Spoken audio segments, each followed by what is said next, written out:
Hello guys, कैसे हैं आप लोग। आज के स्प्रिता पहचान क्लासेस में आपका स्वागत है। आज के इस क्लास में यूजीसी नेट जेआरएफ जून 2025 के सीरीज में मैं लेकर आई हूं आपके लिए UGC net JRF paper 2 Hindi वैचारिक पृष्ठभूमि में आज डे 3। इससे पहले हमने डे 1 डे 2 में वैचारिक पृष्ठभूमि से जुड़ी बहुत सारे मुख्य बिंदुओं को देखा। आज के इस डे 3 में हम देखेंगे गांधीवादी दर्शन, अंबेडकर दर्शन और लोहिया दर्शन, जो आपके सिलेबस का वैचारिक पृष्ठभूमि का एक प्रमुख अध्याय है। तो चलिए स्टार्ट करते हैं। ये तीनों दर्शन क्या हैं और किससे संबंधित है, हम इसको जानें। गांधी एक एक करके हम जाने अलग अलग से, गांधीवादी, लोहिया और आपके जो दर्शन हैं अंबेडकर जी के बारे में। तो चलिए स्टार्ट करते हैं। गांधीवादी दर्शन, ध्यान से समझिए, इसके एक एक जो बिंदु हैं आपके एग्जाम के लिए बहुत इंपॉर्टेंट है। महात्मा गांधी द्वारा दिए गए विचारों को गांधीवाद कहा जाता है और उनके द्वारा प्रतिपादित स्वरूप उनका दर्शन कहलाता है। ठीक है, महात्मा गांधी जी के बारे में एक परिचय। पूरा नाम मोहनदास करमचंद गांधी, जन्म 2 अक्टूबर 1869 ईस्वी, मृत्यु 30 जनवरी 1948, माता पुतलीबाई, पिता करमचंद गांधी, पत्नी कस्तूरबा गांधी। ये इनका शॉर्टकट परिचय हमने जाना। अब गांधीवादी दर्शन में क्या क्या स्वरूप आते हैं उसे आप ध्यान से देखिए। इनका गांधीवादी दर्शन, जो जैसा कि मैंने बताया कि गांधी जी के विचारों का और शिक्षाओं का रूप है। नहीं, कोई भी दर्शन क्या बतलाता है, किसी भी विद्वान या किसी भी पुस्तक में संबंधित विचारों को, उन शिक्षाओं को। ठीक है, तो एक एक करके हम देखेंगे कि इनका अलग अलग क्षेत्र में उनके क्या विचार थे। ठीक है, जैसे राजनीतिक सिद्धांत या दर्शन में धर्माचरण यानी धर्म का पालन करना, राम राज्य की स्थापना, सर्वोदय, सत्याग्रह यानी अहिंसक प्रतिरोध, सर्वोदय मतलब सर्व लोगों का उदय, जितने भी जाति वर्ग के हैं सबका उदय, सत्य, विचार, वचन एवं कर्म में। ठीक है, आत्मनिर्भरता, अहिंसा, सामाजिक न्याय, विश्व बंधुत्व यानी विभिन्न धर्मों, संस्कृतियों और राष्ट्रों के बीच एकता और सद्भाव। ठीक है, इनके आर्थिक सिद्धांत जो थे वह संबंधित थे भौतिकवाद व उपभोक्तावादी संस्कृति के खिलाफ। ये जितने भी पॉइंट हैं तो आपको ये समझ में आ रहा है, इसलिए मैंने इसका डिटेल नहीं दिया। ये सब सीधे संबंधित है। नहीं, जो बातें समझ में नहीं आए आप हमें कमेंट करके जरूर पूछिए। ठीक है, ये सीधे सीधे पॉइंट थे, इसीलिए मैंने इसको सीधे लेके आया। ठीक है, जो बातें समझ में नहीं आए आप पूछ सकते हैं। इसमें उन्होंने चरखा, स्वदेशी तथा खादी को प्रोत्साहन दिया। आर्थिक का जो इनका दर्शन था। ठीक है, ग्राम आधारित अर्थतंत्र पे ये विश्वास करते थे, क्योंकि हमारे भारत में 70% जनता गांव में निवास करती है। तो अगर आर्थिक विकास चाहते हैं तो हमारा जो अर्थतंत्र हो, यानी जो बंटवारा हो क्षेत्र का, जो कार्य का हो, वह ग्राम आधारित हो। कार्य आधारित शिक्षा, वह शिक्षा में कार्य आधारित पे बल देते थे, क्योंकि शिक्षा तभी उपयोगी हो सकती है जो भविष्य में हमें मतलब कार्य के लिए तैयार कर सके, ताकि हम अपना जीवन निर्वहन एक अच्छे तरीके से करें और अपने जीवन में विकास के पथ पर अग्रसर हों। सभी के लिए शिक्षा, उन्होंने सभी के शिक्षा के लिए बहुत ज़्यादा जोर दिया। ठीक है, ये उनके दोनों विचार थे। आगे देखिए, गांधीवाद भारतीय राजनीतिक व्यवस्था पर असर डालने वाली सबसे महत्वपूर्ण विचारधारा है।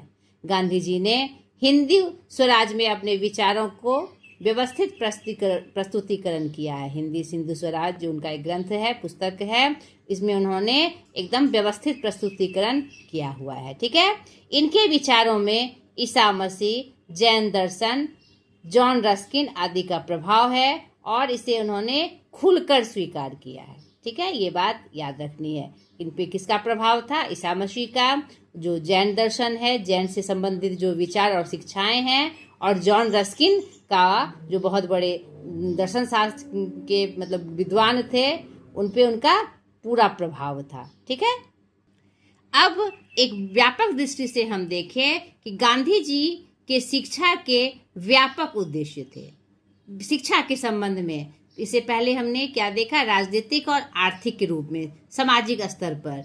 अब गांधी जी का शिक्षा के जो व्यापक उद्देश्य थे कि सबके लिए शिक्षा, उसमें आप ध्यान से देखिए कि उनका क्या स्वरूप था। उनका दो उद्देश्य था, एक व्यक्तिगत उद्देश्य, दूसरा सामाजिक उद्देश्य। व्यक्तिगत उद्देश्य में प्रमुख बिंदु क्या थे? चरित्र निर्माण और सर्वांगीण विकास। तभी हमारा देश विकास के पथ पर आगे जा सकता है। और सामाजिक उद्देश्य में स्वावलंबी नागरिक का निर्माण, सर्वोदय समाज का विकास, ग्राम स्वराज की स्थापना और बुनियादी शिक्षण। तो ये उनके शिक्षा से जुड़े सबसे बड़े महत्वपूर्ण दर्शन आते हैं, और जिसका फॉलो बाद में किया गया, और घर घर शिक्षा और सर्वोदय समाज की जो परिकल्पना थी उसको चरितार्थ किया गया। ठीक है, सबका उदय, किसी भी जाति विशेष का नहीं, किसी भी जाति वर्ग का नहीं, वर्ग विशेष का नहीं, सबका उदय, सब आगे बढ़े। गांधी जी का शिक्षा दर्शन को नई तालीम या बुनियादी शिक्षा के नाम से भी जाना जाता है। इनका शिक्षा के संबंध में जो दर्शन था उसे नई तालीम और बुनियादी शिक्षा के नाम से भी जाना जाता है। ठीक है, महात्मा गांधी द्वारा प्रतिपादित बुनियादी शिक्षण की जो विशेषताएं हैं उसे आप ध्यान से देखिए। क्या क्या है? 6 से 14 वर्ष तक के सभी बच्चों एवं बच्चियों को अनिवार्य एवं निःशुल्क शिक्षा, पूरी शिक्षण व्यवस्था के केंद्र में कोई शिल्प या हस्त उद्योग हो, क्योंकि अभी हमने पीछे देखा कि वो कार्य आधारित शिक्षा पे बल देते थे। नहीं कि शिक्षण व्यवस्था ऐसी हो जो आगे हमें कुछ सिखाए, जिसको अपनाकर हम कार्य क्षेत्र में आगे बढ़े, जिससे बेरोजगारी की समस्या समाप्त हो। शिक्षण का माध्यम बच्चे की मातृभाषा हो, इन पे इनका बहुत जोर था, क्योंकि बच्चा शुरुआत में मातृभाषा पे डिपेंड होता है। अगर मातृभाषा में शिक्षा नहीं दी जाएगी, अलग भाषाओं में दी जाएगी, तो उसकी पकड़ उतनी मजबूत नहीं होगी जितनी कि उसकी अपनी मातृभाषा में। इसीलिए वह इस पे जोर दिया करते थे। आगे देखिए, शिक्षा स्वावलंबी हो, यानी खर्चा का वहन अध्यापकों एवं छात्रों द्वारा किए गए उत्पादन कार्यों से किया जाए। एक महत्वपूर्ण बिंदु है कि शिक्षा स्वावलंबी होने का संदेश दे। वही शिक्षा उपयुक्त है जो हमें स्वावलंबी बनाए। या नहीं, हम शिक्षा प्राप्त करने के लिए जो उसमें जो भी खर्चे आ रहे हैं उसका वहन कैसे हो? अध्यापकों और छात्रों द्वारा किए गए कार्यों से, ताकि कोई बाधा उस शिक्षा के रास्ते में नहीं आ पाए। ठीक है, हिंदी की शिक्षा पूरे भारतवर्ष में अनिवार्य हो। हिंदी के उत्थान के लिए उन्होंने अपने शिक्षा दर्शन में एक महत्वपूर्ण पक्ष रखा कि पूरे भारतवर्ष में हिंदी की शिक्षा अनिवार्य हो। ठीक है, शिक्षण विधि समन्वय विधि, यानी शिक्षण की जो विधि हो वह समन्वय विधि को एकाकार करे। समन्वय विधि क्या होती है? क्योंकि हमारे समाज में हर तबके, हर वर्ग, हर मतलब कि अलग अलग बौद्धिक स्तर के बच्चे आते हैं, तो शिक्षा ऐसी होनी चाहिए कि सबका वो समन्वय करके सभी के लिए शिक्षा को आसान बना दे। तो इस पे वो जोर देते थे। आगे देखिए, गांधीवादी विचारधारा की जो प्रमुख विशेषताएं थी उनको आप देखिए, यानी जो प्रमुख दर्शन थे उनको ध्यान से देखना है। तीनों पार्ट हमने देखा, राजनीतिक, आर्थिक और शिक्षा की। अब उनकी जो प्रमुख विचारधारा थी, एक दर्शन के रूप में, एक शिक्षा के रूप में, एक विचार के रूप में, उसकी चर्चा हम देख रहे हैं। पश्चिमी विचारधारा का विरोध, उनके समय के सोवियत संघ की प्रणाली जो हिंसा एवं तानाशाही पर आधारित थी उसको खारिज कर दिया गया था, क्योंकि वह मानते थे कि इस प्रकार की जो विचारधारा होगी वह समाज के लिए खतरा ला सकती है। अमेरिका, और इस संदर्भ में उन्होंने क्या क्या किया वहाँ ये ध्यान से देखिए, जो आपके लिए बहुत इम्पोर्टेंट है।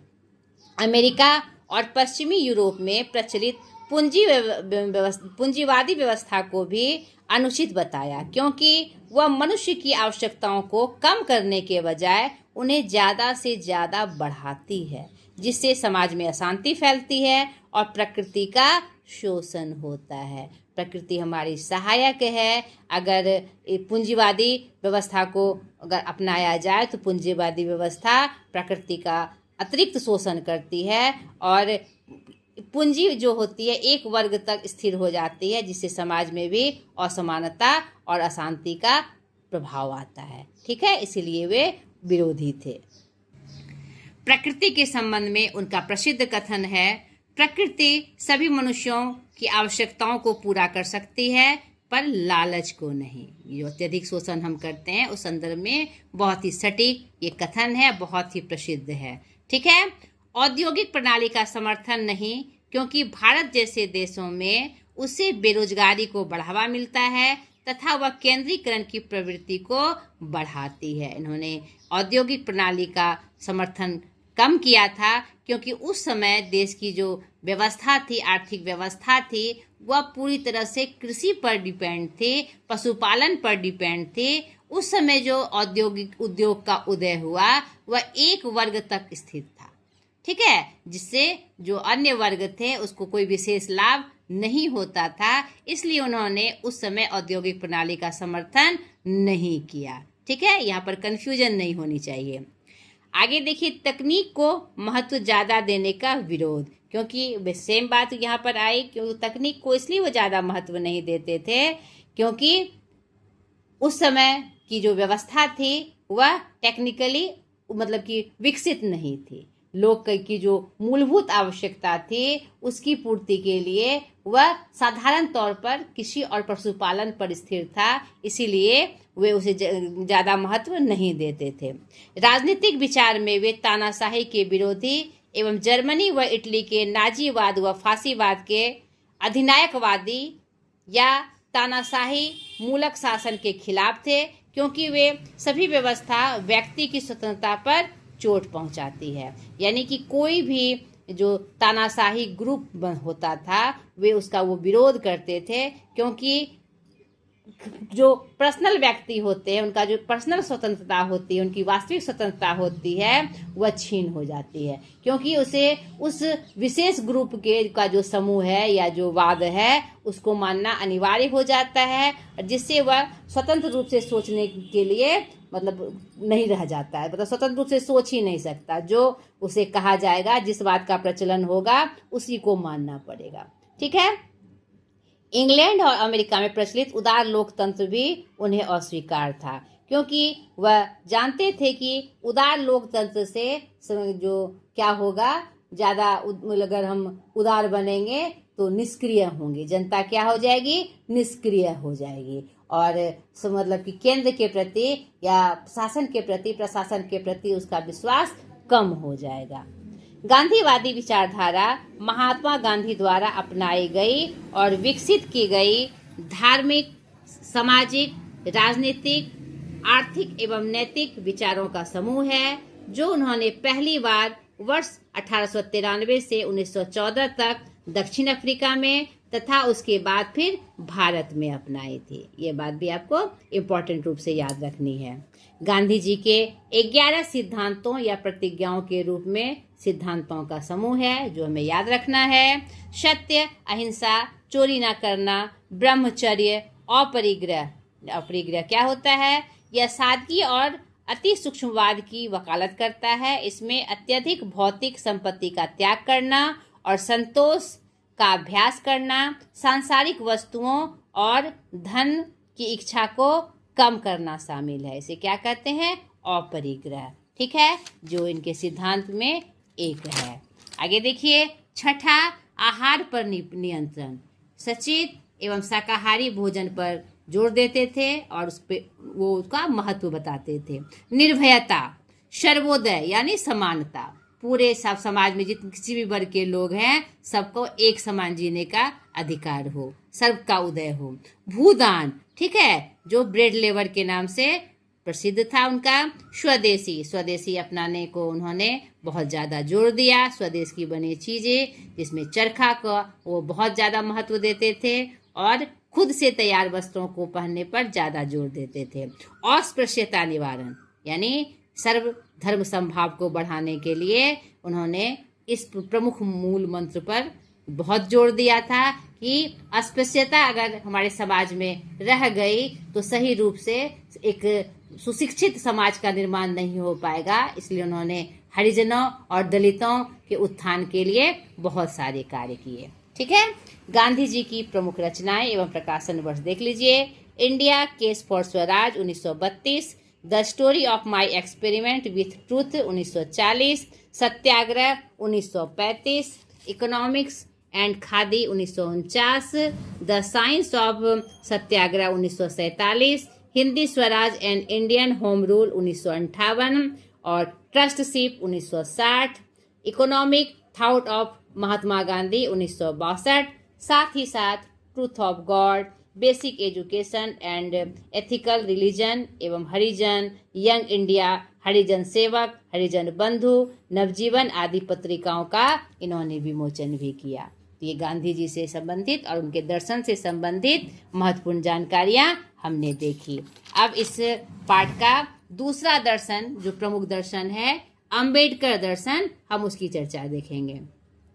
अंबेडकर, हिंदी में दर्शन का अर्थ दृष्टि या परिप्रेक्ष्य होता है जिसका प्रयोग अक्सर किसी दार्शनिक प्रणाली या दुनिया को समझने के तरीके का वर्णन करने के लिए किया जाता है। यानी दर्शन क्या होता है?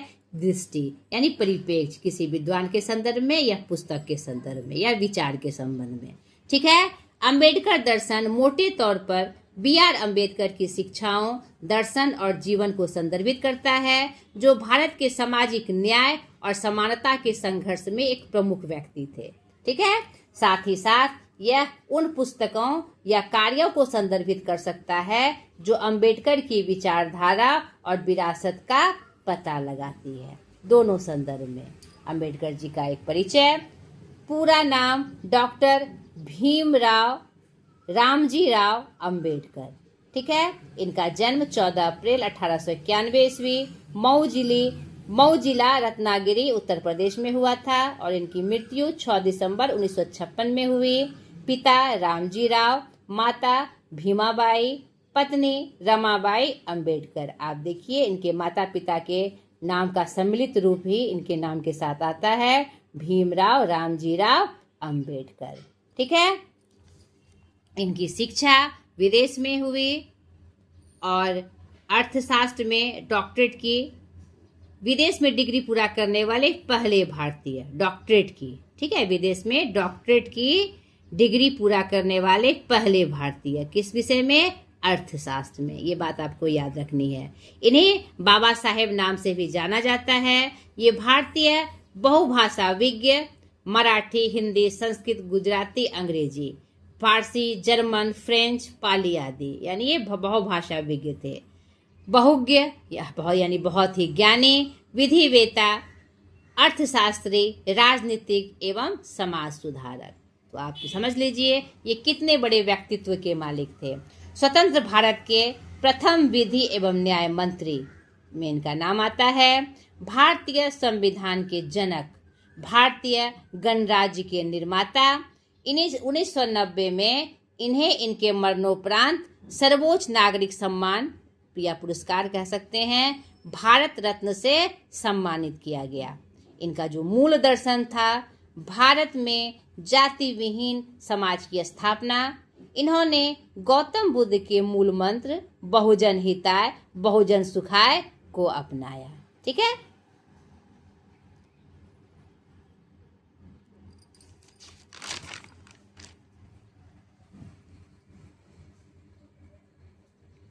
इनका प्रसिद्ध कथन इस संदर्भ में, आदमी केवल रोटी पर ही जीवित नहीं रह सकता, उसको मस्तिष्क भी मिला हुआ है जिसे विचारों की खुराक चाहिए। ठीक है, अंबेडकर जी का ये कथन है। मैं ऐसे धर्म को मानता हूँ जो स्वतंत्रता, समानता और भाईचारा सिखाए। डॉक्टर अंबेडकर जी। भारतीय संविधान एवं बाबा साहेब, इनके बारे में थोड़ा जान लें क्योंकि भारतीय संविधान से इनका नाता एकदम अमिट है।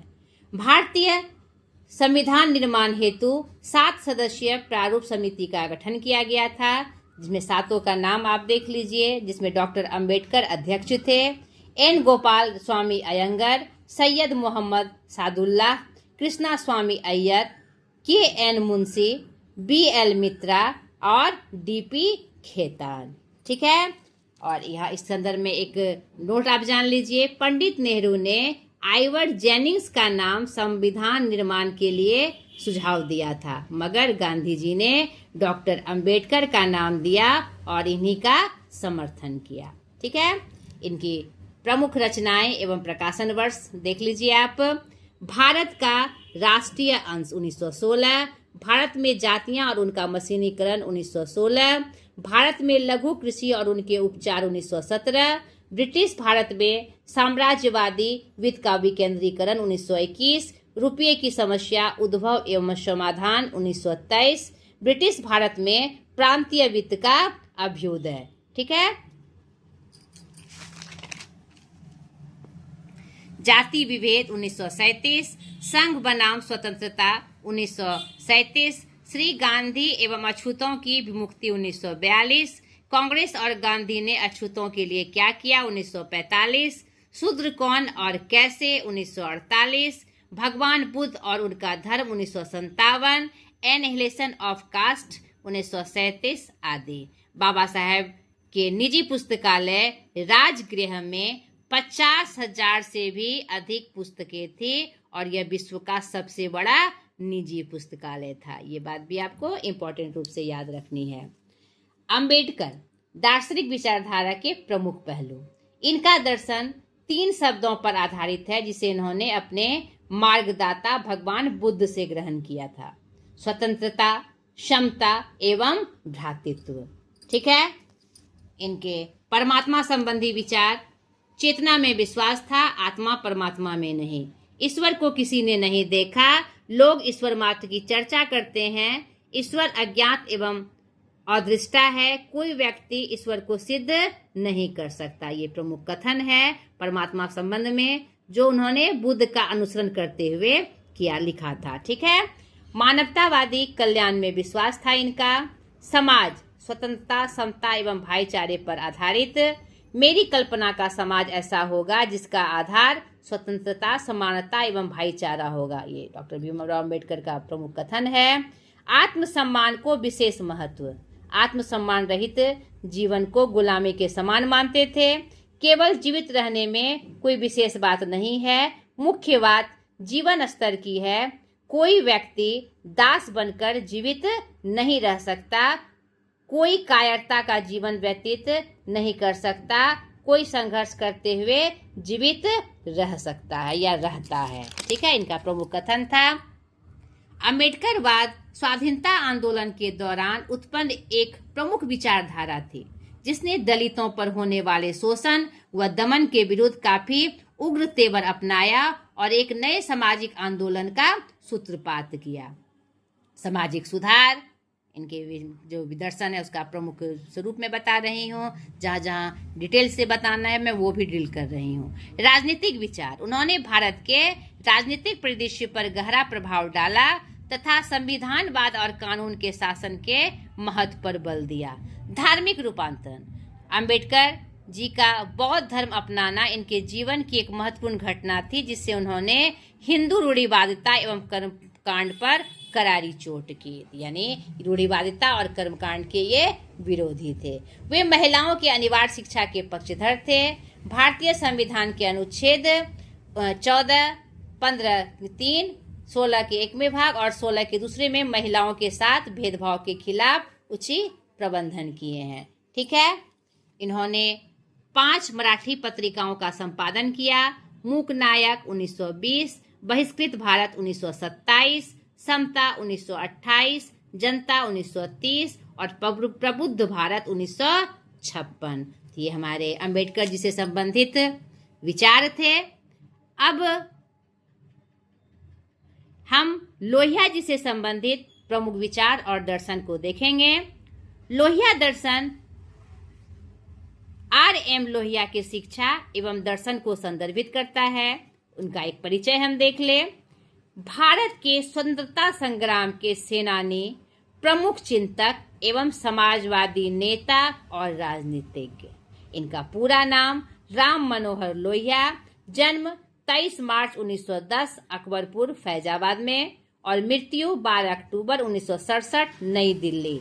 पिता श्री हीरालाल लोहिया, माता चंदा देवी, पत्नी रमा मित्रा जिन्हें इल्लू रानी के नाम से भी जाना जाता था, पुत्र रमेश चंद्र लोहिया। आगे देखिए, इनकी जो पार्टी थी कांग्रेस सोशलिस्ट पार्टी थी। शिक्षा स्नातक पीएचडी अर्थशास्त्र से, स्नातक काशी हिंदू विश्वविद्यालय से और पीएचडी की का जो डिग्री पाई उन्होंने हम्बोल्ट बर्लिन विश्वविद्यालय से। स्कूली शिक्षा विश्वेश्वरनाथ हाई स्कूल और मारवाड़ी विद्यालय से। ये भाषा के जानकार थे, हिंदी, जर्मनी और अंग्रेजी। डॉक्टर लोहिया की चिंतन धारा कभी देश काल की सीमा में बंधी नहीं रही। विश्व रचना और विकास के बारे में उनकी अनोखी व अद्वितीय दृष्टि थी। अवध विश्वविद्यालय फैजाबाद का नाम बदलकर राम मनोहर लोहिया विश्वविद्यालय किया गया, जो कि इनके सम्मान में एक स्वरूप है, इनके सम्मान में दिया गया एक स्वरूप है। लोहिया जी एक ऐसे व्यक्ति थे जिन्होंने स्वतंत्रता आंदोलन और भारत के सामाजिक आर्थिक ढांचे को बदलने के लिए महत्वपूर्ण योगदान दिया। लोहिया का जीवन दर्शन समाजवाद, स्वतंत्रता और राष्ट्रीय एकता पर आधारित था। इनका मुख्य दर्शन समाजवाद, स्वतंत्रता और समानता पर केंद्रित था। इनका दर्शन जाति व्यवस्था के खिलाफ था और वे एक ऐसे समाज की परिकल्पना करते थे जिसमें सभी समान हो। ठीक है, तो इनका मुख्य जो दर्शन था उसका मैंने पॉइंट में लेकर मैं आई हूँ। ध्यान से देखिए, यही स्वरूप है उनके दर्शन का और उनको डिटेल से भी हम देखेंगे। समाजवाद स्वरूप की कल्पना उन्होंने अपने दर्शन में बताई है। स्वतंत्रता यानी सबकी व्यक्तिगत स्वतंत्रता, समानता यानी एक सबको क्या हो, एक समान हो। आर्थिक विकास, 5 स्तंभीय विचार जिसमें उन्होंने ग्राम, मंडल, जिला और प्रांत और केंद्र सरकार, प्रांत और केंद्र सरकार एक ही है, जिसे उन्होंने चौखंबा स्तंभीय विचार के रूप में जाना जाता है। ठीक है, जो हम आगे देखेंगे। आर्थिक विकास के संदर्भ में उन्होंने बहुत से दर्शन दिए, बहुत से विचार दिए, जिन एक सुगठित और संयमित समाज के निर्माण के लिए। राजनीति और धर्म, समाज के लिए दोनों महत्वपूर्ण है, लेकिन वे धर्म को दीर्घकालीन राजनीति और राजनीति को अल्पकालीन धर्म मानते थे। ठीक है, सप्त क्रांति का उन्होंने समर्थन किया। इन्होंने जो अवधारणा दी जिसमें से 7 पॉइंट निम्नलिखित हैं। हिंसक क्रांतियों के खिलाफ सविनय अवज्ञा, आर्थिक समानता, जातियों का उन्मूलन, महिलाओं की मुक्ति, राष्ट्रीय स्वतंत्रता, रंग भेदभाव का अंत और व्यक्ति की स्वतंत्रता सप्त क्रांति के नाम से जाना जाता है। आगे देखिए, लोहिया दर्शन विस्तार से। लोहिया के समाजवाद की विशेषताएं, अब जो यहाँ पर हमने पॉइंट देखे उसे अलग अलग करके हम डिटेल से देखेंगे। ध्यान से समझिए। यह अपने समाजवादी चिंतन में मार्क्स और गांधी दोनों से प्रभावित थे। इन्होंने इस संदर्भ में 3 पुस्तकें लिखी, मार्क्स, गांधी कथा और समाजवाद। ठीक है, इनकी मुख्य विशेषताएं किस संदर्भ में? समाजवाद के संदर्भ में। वर्ग विहीन समाज की स्थापना, जाति उन्मूलन, वर्ग उत्पत्ति का कारण मात्र आर्थिक नहीं सामाजिक भी माना। उनके अनुसार भारत में वर्ग उदय के 3 कारण हैं, जाति, संपत्ति और भाषा।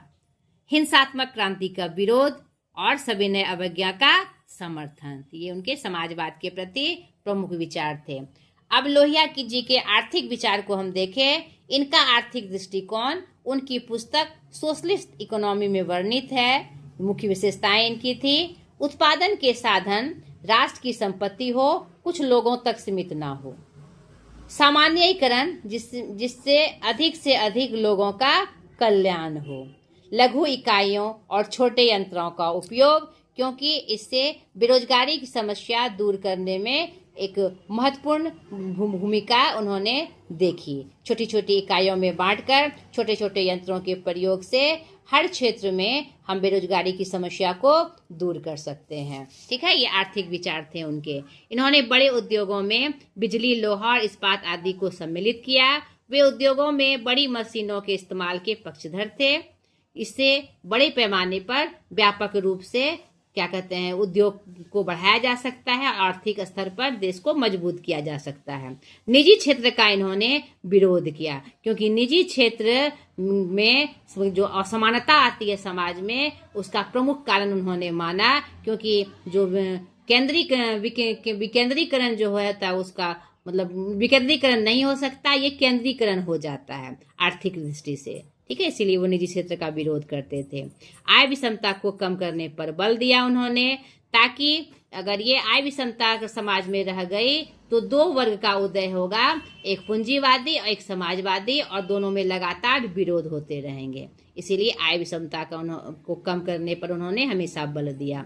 ग्रामीण व्यवस्था को सुदृढ़ करने के पक्षधर थे, क्योंकि भारत की जनता जो 70% ग्रामों में रहती है, अगर ग्रामीण अर्थव्यवस्था मजबूत नहीं हुई, सिर्फ शहरी व्यवस्था पे हम ध्यान देते हैं, शहरी औद्योगिकरण पर सिर्फ हम ध्यान देते हैं, तो एक बहुत बड़ा वर्ग देश का जो होगा वह क्या होगा, सुगठित नहीं हो पाएगा, दृढ़ नहीं हो पाएगा। ठीक है, कृषि का विकास, क्योंकि कृषि मुख्य साधन के रूप में थी, इसीलिए उन्होंने कृषि के विकास पर भी महत्वपूर्ण जोर दिए। तो ये इनके लोहिया जी के आर्थिक विचार थे। इनके सामाजिक विचार को हम देखें, समाजवाद ना तो संपत्ति का सिद्धांत है, ना ही राज्य का, बल्कि इन सबसे ऊपर यह एक जीवन दर्शन है। अतः इस दृष्टि से इसका संबंध जीवन के प्रत्येक पहलू से है, सामाजिक पहलू से, आर्थिक पहलू से, राजनीतिक पहलू से। इस संबंध में लोहिया जी का महत्वपूर्ण कथन है, अगर समाजवाद का एक अंग लिया जाता है तो समाजवाद खंडित रह जाता है। इसीलिए तीनों की भूमिका महत्वपूर्ण है। मुख्य विशेषताएं देख लीजिए, सामाजिक विचार के रूप में उनके हमने क्या कहते हैं समाजवादी विचार देखे, आर्थिक विचार देखे। अब सामाजिक पहलू के रूप में उनका दर्शन विचार हम देखेंगे। ठीक है, जाति प्रथा का विरोध, इस संदर्भ में इनका एक प्रमुख कथन है जो बहुत प्रसिद्ध है। जीवन के बड़े बड़े तथ्य, जन्म, मृत्यु, शादी, भोज, ब्याह और सभी रस्में जाति के चौखट में होती है। ऐसे मौकों पर दूसरी जाति के लोग किनारे पर रहते हैं, जैसे वे तमाशाबीन हो। इसलिए उन्होंने जाति व्यवस्था का विरोध किया। अस्पृश्यता का विरोध, अगर अस्पृश्यता की भावना रहेगी तो फिर एक सर्वोदय समाज का निर्माण नहीं हो पाएगा। इसीलिए उन्होंने हरिजन के उत्थान के लिए बहुत सारे कार्य किए। दलित का जो स्वरूप था हमारे समाज में, उसके विकास के लिए उन्होंने बहुत प्रयास किए। हिंदू मुस्लिम एकता पर बल, क्योंकि हमारा देश एक क्या है, मतलब कि अनेकता में एकता का देश है। तो इन्होंने हिंदू मुस्लिम जो एक क्या कहते हैं इमोशनल स्वरूप था, उस पर इन्होंने एकता पर बल दिया, ताकि एक श्रेष्ठ देश का निर्माण हो सके, एक श्रेष्ठ समाज का निर्माण हो सके। स्त्री पुरुष समानता पर उन्होंने बल दिया, क्योंकि स्त्री और पुरुष दोनों समाज के प्रमुख रूप हैं। राजनीतिक विकेंद्रीकरण के पक्षधर थे वे, क्योंकि वह चाहते थे अगर केंद्रीकरण हो जाएगा तो जनता हर चीज में सहभागी नहीं हो पाएगी और फिर एक नए वर्ग का उदय होगा। उन्होंने इसी संदर्भ में चौखंबा योजना पर विशेष बल दिया, गांव, जिला, प्रांत और केंद्र। ठीक है, प्रशासकीय विकेंद्रीकरण, उन्होंने प्रशासन में भी विकेंद्रीकरण पर जोर दिया। एक हाथ में उसका केंद्रीकरण नहीं चाहा। इसका पक्ष लेते हुए इन्होंने कहा है कि जिलाधीश का पद समाप्त होना चाहिए तथा पुलिस एवं अन्य सेवा विभाग ग्राम एवं जिलों के अधीन होना चाहिए। वह चाहते थे कि प्रशासन में भी केंद्रीकरण ना हो, यह जनता के मतलब कि जनता इसे समझ सके, जान सके नहीं, और उनकी भागीदारी आवश्यक हो। ठीक है, धर्मनिरपेक्ष राज्य के पक्षधर थे वे, और इसी क्रम में उन्होंने विश्व बंधुत्व को बढ़ावा दिया। डॉक्टर लोहिया के अंतर्राष्ट्रीय संबंधी विचार को हम देखें। डॉक्टर लोहिया ने राष्ट्रों में समानता की स्थापना हेतु अंतर्राष्ट्रीय स्तर पर जमींदारी तथा जाति प्रथा की समाप्ति का सुझाव भी रखा। इन्होंने विश्व सरकार, विश्व विकास समिति तथा संयुक्त राष्ट्र के पुनः संगठन से संबंधित धारणाओं को प्रतिपादित किया। ठीक है, इनके अंतर्राष्ट्रीय से संबंधित विचार यह स्पष्ट करते हैं कि उनका दर्शन विश्व बंधुत्व तथा मानवता की भावना से ओतप्रोत था। ये उनके विचार थे। हर संदर्भ में हमने उनके विचार बताए, आर्थिक, सामाजिक, राजनीतिक। ठीक है, इनकी प्रमुख रचनाएं देख लीजिए, जो प्रमुख इनकी रचनाएं थी इनसे संबंधित, दर्शन से संबंधित। समाजवादी चिंतन 1956, सिविल नाफरमानी सिद्धांत और अमल 1963, समाजवादी एकता 1961, क्रांति के लिए संगठन 1963, भारत चीन और उनकी सीमाएं 1963, जाति प्रथा 1964, इतिहास चक्र धर्म एवं दृष्टि 1966, भारत में समाजवाद 1968, समाजवादी आंदोलन का इतिहास 1969, रामकृष्ण और शिव 1969, सुधरो अथवा टूटो 1971। इस संदर्भ में इनके प्रमुख ग्रंथ यहाँ पर हमने बताए, इनसे जुड़ी सारी बातें हमने बताई। तीनों के दर्शन का मतलब विस्तार से हमने वर्णन देखा, जो आपके सिलेबस के लिए बहुत महत्वपूर्ण था। तो आशा करती हूँ मैं आपके लिए सहायक हुई होंगी और आपकी परीक्षा में सफलता के लिए शायद यह कारगर सिद्ध हो, या शायद नहीं, यह पूर्ण रूप से कारगर सिद्ध होगा। ठीक है, ये मैंने आपके संदर्भ में शायद कहा। ठीक है, तो चलिए आज तक के लिए इतना ही। अगली वीडियो में वैचारिक पृष्ठभूमि का अगला पार्ट यानी डे 4 लेकर मैं फिर हाजिर हो जाऊंगी, और फिर से वही बात, मेरी मेहनत को सफल करने के लिए, मेरी बातों को दूर दूर तक उन इच्छुक जो विद्यार्थी हैं उन तक पहुंचाने के लिए मेरे चैनल को शेयर करें, लाइक करें, सब्सक्राइब करें और मुझे सपोर्ट करें। आज तक के लिए इतना ही। बाय।